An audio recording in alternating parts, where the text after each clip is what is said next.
Assalamualaikum warahmatullahi wabarakatuh. Kaifa halukum? Bagaimana kabar kalian? Alhamdulillahi wa kafa, wassalatu wassalamu ala nabiyyinal mustafa wa ala alihi wa ashabihi wa man wafa. Solih-solihah, kali ini kita akan mempelajari tentang faidah rajin membaca Al-Quran. 8 kebaikan yang akan kita dapatkan jika kita rutin membaca Al-Quran.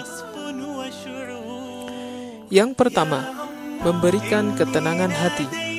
Allah Subhanahu wa Ta'ala berfirman di dalam surat Ar-Ra'd ayat 28 yang artinya, yaitu orang-orang yang beriman dan hati mereka menjadi tentram dengan mengingat Allah. Ingatlah, hanya dengan mengingat Allah hati menjadi tentram. Membaca kitab suci Al-Quran pada hakikatnya adalah mengingat Allah yang Maha Pengasih dan Maha Penyayang. Berdasarkan ayat di atas, hati kita akan menjadi tenang hanya dengan mengingat Allah Subhanahu wa Ta'ala. Jadi, untuk yang sedang galau, cobain deh baca Al-Quran, insya Allah dijamin hati akan menjadi adem. Yang kedua, setiap hurufnya mengandung kebaikan yang banyak. Benar banget, bukan satu kata, tapi setiap huruf dalam Al-Quran itu mengandung kebaikan yang berlipat-lipat. Hal ini dijelaskan dalam sebuah hadis yang berbunyi, siapa yang membaca satu huruf dari kitabullah, maka baginya satu kebaikan, dan satu kebaikan dengan 10 kali lipatnya. Aku tidak mengatakan alif lam mim itu satu huruf, tetapi alif itu satu huruf, dan lam itu satu huruf, dan mim itu satu huruf. Hadis riwayat At-Tirmidzi. Rugi banget kalau kita sampai nggak rutin membaca Al-Quran, karena kebaikannya melimpah. Tak bisa kita bayangkan berapa besar pahalanya, karena pahalanya dihitung setiap huruf dan dilipat gandakan 10 kali lipat. Yang ketiga, orang yang terbata-bata membaca Al-Quran pun diberikan pahala berlipat. Al-Quran memang diturunkan dalam bahasa Arab, sehingga untuk sebagian orang pada awalnya akan sedikit kesulitan. Namun Allah Maha Baik, Dia tidak akan menyia-nyiakan usaha hambanya. Luar biasanya, orang yang terbata-bata justru mendapatkan 2 kebaikan, yaitu pahala membaca dan pahala usahanya dalam membaca Al-Quran. Dari Aisyah radhiyallahu anha bahwa Rasulullah shallallahu alaihi wasallam bersabda, yang mahir membaca Al-Quran bersama malaikat yang terhormat, dan yang membaca Al-Quran sedangkan ia terbata-bata serta mengalami kesulitan, maka baginya 2 pahala. Hadis riwayat Bukhari dan Muslim. Jadi, ketika kita mahir pandai membaca Al-Quran, maka akan mendapatkan pahala yang besar dan mendapatkan kemuliaan bersama malaikat yang terhormat. Sedangkan apabila kita masih kesulitan dalam membaca Al-Quran, maka kita akan mendapatkan 2 pahala, yaitu pahala membaca Al-Quran itu sendiri dan pahala usahanya dalam membaca Al-Quran. Yang keempat, memberikan syafaat di hari kiamat. Dari Abi Umamah Al-Bahili radhiyallahu anhu bahwa Rasulullah shallallahu alaihi wasallam bersabda, bacalah Al-Quran, maka ia akan datang pada hari kiamat sebagai syafaat bagi yang membacanya. Hadis riwayat Muslim. Bagi sebagian orang, kiamat akan menjadi hari yang sangat menakutkan. Namun, bagi orang-orang yang rajin membaca Al-Quran, bacaannya tersebut akan datang menolongnya dalam bentuk syafaat. Dengan mendapatkan syafaat, maka kita akan mendapatkan pertolongan dari kesulitan-kesulitan yang akan kita hadapi pada hari kiamat. Yang kelima, menjadi kemuliaan bagi orang tuanya di surga.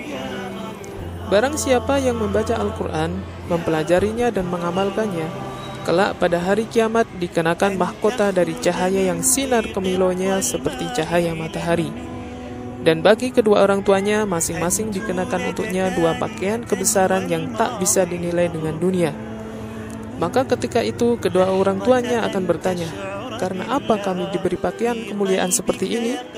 Maka dijawab, karena anak kalian berdua belajar dan menghafalkan Al-Quran.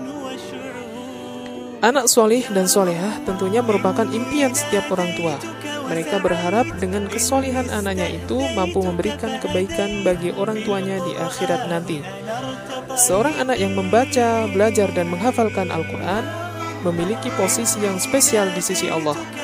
Lebih hebatnya lagi, orang tua mereka pun akan diberikan juga pakaian kemuliaan di surga nanti. Yang keenam, menjadikan manusia yang berkualitas. Rasulullah SAW bersabda, "Khairukum man ta'allama al-Qur'an wa 'allamah." Sebaik-baiknya manusia adalah yang membaca dan mempelajari Al-Quran dan mengajarkannya pada orang lain. Hadis riwayat Bukhari.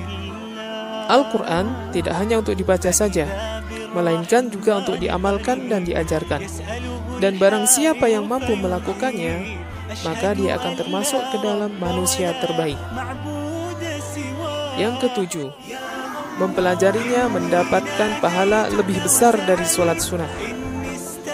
Rasulullah SAW bersabda, "Wahai Abu Dzar, kamu pergi untuk mempelajari satu ayat Al-Quran, itu lebih baik daripada kamu sholat 100 rakaat."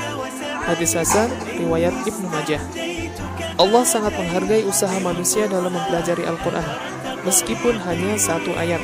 Bahkan dalam hadis di atas disebutkan, pahalanya lebih baik daripada melakukan sholat sunnah sebanyak 100 rakaat. Yang ke-8, mendapatkan kedudukan yang tinggi di akhirat. Rasulullah SAW bersabda, "Yuqalu li sahibil Qur'an, Iqra wartaki warattil kama kunta turattilu fid dunya, fa inna manzilataka 'inda akhir ayah taqra'uha." Dikatakan kepada orang yang membaca dan menghafalkan Al-Quran, bacalah dan naiklah serta tartilah dalam membacanya, sebagaimana engkau di dunia membacanya dengan tartil.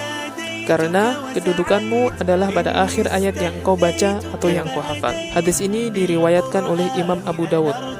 Kedudukan kita di akhirat kelak salah satunya ditentukan oleh berapa banyak ayat Al-Quran yang kita baca dan kita hafal.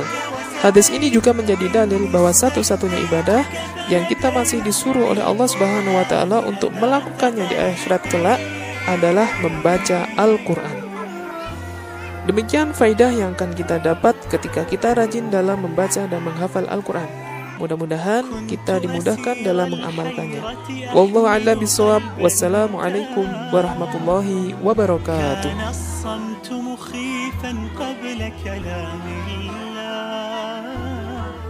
فإذا بالرحمن قريب